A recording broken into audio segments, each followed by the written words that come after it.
Hello everyone, जय हिंद। तो आइए शुरू करते हैं प्राचीन भारत के इतिहास का यह पहला वीडियो। इतिहास का जनक हेरोडोटस है। इसने हिस्टोरिका नामक पुस्तक लिखी। बात करते हैं प्रागैतिहासिक काल की। प्रागैतिहासिक काल किसे कहते हैं? वह काल जिसके लिए कोई लिखित सामग्री उपलब्ध नहीं है और जिसमें मानव का जीवन अपेक्षाकृत पूर्णतः शुभ नहीं था, प्रागैतिहासिक काल कहलाता है। प्रागैतिहासिक काल को 3 भागों में विभाजित किया गया है। कितने भागों में? 3 भागों में विभाजित किया गया है। पुरापाषाण काल, मध्यपाषाण काल, नवपाषाण काल। बात करते हैं पुरापाषाण काल की। पुरापाषाण काल को प्राचीन या पत्थर युग भी कहा जाता है। ठीक है। और इसमें जो थे मनुष्य क्या करते थे? शिकार करते थे और चीज़ों को संग्रह करते थे, इसलिए हम इसे आखेटक व संग्रह काल कह सकते हैं। यह जो है शुरू होता है अज्ञात काल से और 8000 ईसा पूर्व तक चलता है। उसके बाद बात करते हैं मध्यपाषाण काल की। मध्यपाषाण काल को मध्य पत्थर युग भी कहा जाता है। इसमें मनुष्य क्या करते थे? शिकार करते थे और पशुपालन भी करना सीख गए थे, तो इसलिए हम मध्यपाषाण काल को आखेटक व पशुपालक काल भी कह सकते हैं। यह शुरू हुआ है 8000 ईसा पूर्व से शुरू हुआ और 4000 ईसा पूर्व तक चला। उसके बाद बात करते हैं नवपाषाण काल की। नवपाषाण काल में मनुष्य जो थे अस्थायी अधिवास की प्रवृत्ति उनमें उत्पन्न हो चुकी थी। वह एक जगह रहना जो है सीख गए थे। यह शुरू होता है 4000 ईसा पूर्व से और चलता रहता है 2500 ईसा पूर्व तक। आग का आविष्कार पुरापाषाण काल में हुआ। पहिए का आविष्कार नवपाषाण काल में हुआ।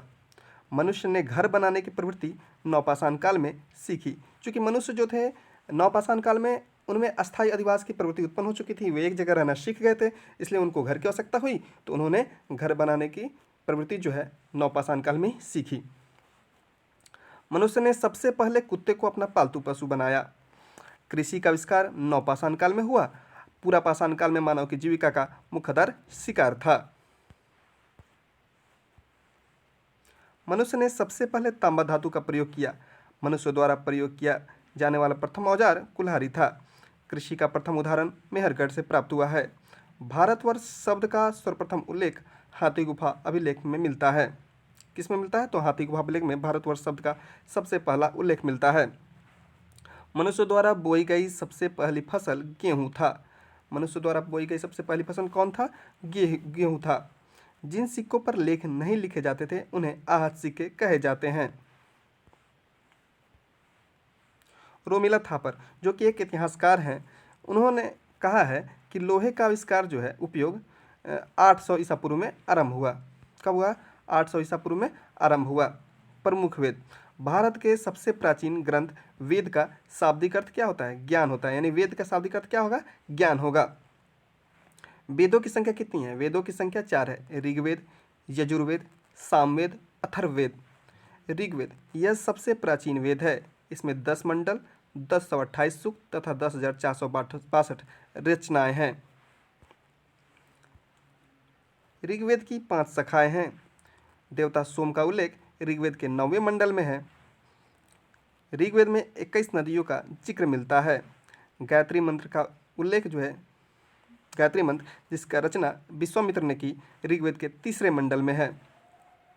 गायत्री मंत्र का उल्लेख ऋग्वेद में है तथा यह सावित्री को समर्पित है। ऋग्वेद के 7वें मंडल में राजा सुदास तथा 10वें अन्य राजाओं के बीच युद्ध का वर्णन है। इस युद्ध में राजा सुदास की जीत हुई तथा यह परुष्णी नदी के तट पर लड़ा गया था।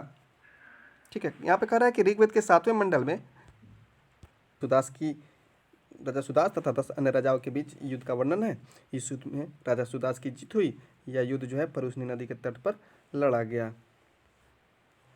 यजुर्वेद की बात करते हैं।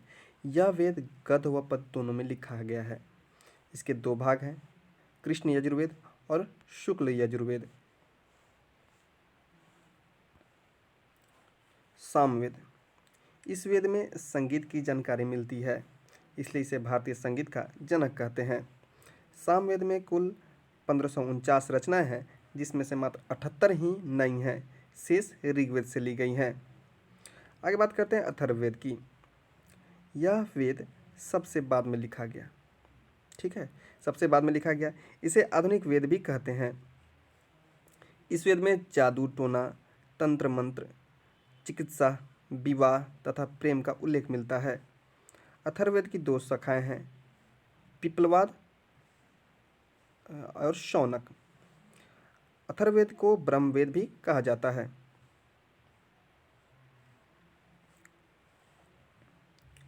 अथर्ववेद में बताया गया है कि सभा तथा समिति प्रजापति की 2 पुत्रियां थीं।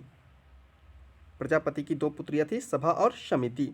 वेदांगों की कुल संख्या 6 है, शिक्षा, ज्योतिष, व्याकरण, कल्प, निरुक्त और छंद।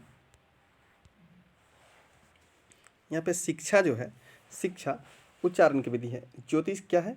ज्योतिष जो है भाग्यफल है। उसके बाद आता है व्याकरण। व्याकरण क्या है?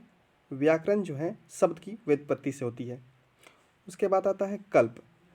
कल्प जो है वो कर्मकांड से संबंधित है। निरुक्त आता है, निरुक्त जो है भाषा विज्ञान से संबंधित है। और छंद आता है, छंद जो है चतुष्पदी श्लोक से संबंधित है। पुराणों की संख्या 18 है।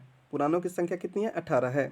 पुराणों के रचयिता लोमहर्ष है और उसके पुत्र उग्रसर्वा को भी माना जाता है।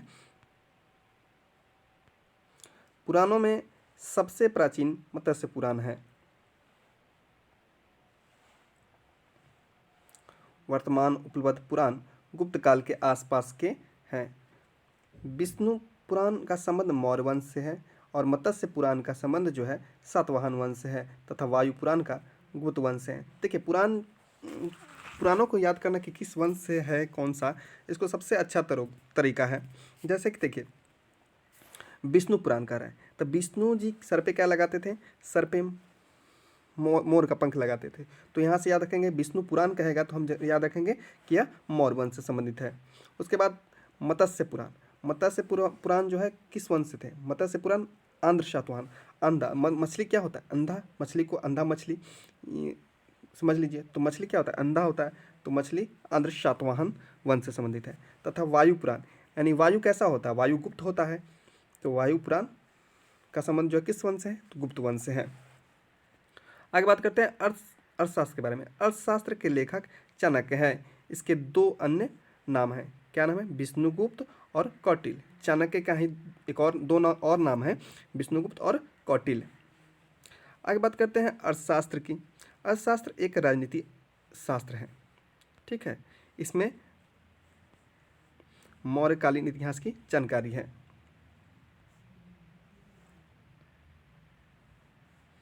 राजतरंगिणी पुस्तक के लेखक कलहण है।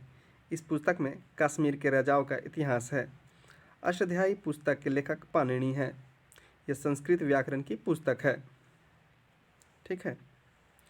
सबसे प्राचीन स्मृति मनुस्मृति है। इसके लेखक मनु हैं। उसके बाद जैन साहित्य को आगम कहा जाता है। जैन धर्म का प्रारंभिक इतिहास कल्पसूत्र से नामक पुस्तक में है। जैन धर्म का प्रारंभिक इतिहास किस में है? कल्पसूत्र नामक पुस्तक में है। यह भद्रभाव द्वारा लिखी गई है। आगे बात करते हैं जातक की। जातक कथाएं जो है बौद्ध धर्म से संबंधित है।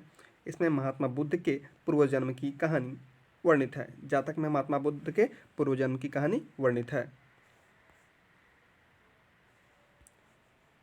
भारत का सबसे प्राचीन नगर मोहनजोदड़ो था, जिसे मृतकों का टीला कहा जाता है।